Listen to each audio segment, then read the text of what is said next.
itong item na to ay makakatulong sa inyong sasakyan para sa inyong mga visors.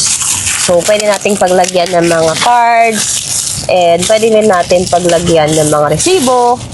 And of course, meron rin siyang holder ng mga susi or kaya naman ng shades ninyo. So, maganda dito is garterized na siya. So, bagay na bagay siya for all types of car. May pwede ka rin paglagyan ng pera kung gusto mo siyang lagyan. So, I will give you an example kung paano siya lagyan. So, ganito na siya kapag kinabit.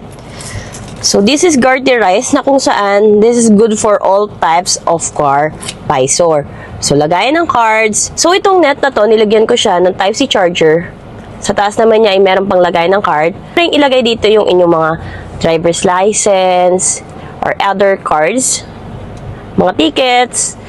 Dito naman, of course, bills, ballpen holder, and then shades holder. Na kung saan, alam naman natin, minsan, kapag sobrang taas ng araw, there are times na naghahanap tayo ng shades. So, hindi nyo na kailangan pang maghanap pa or kaya naman itabi kung saan-saan yung inyong shades.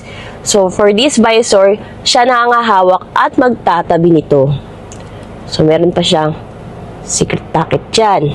So, napaka-useful at napakamura ng item na to na kung saan magagamit talaga natin for our daily use ng ating sasakyan.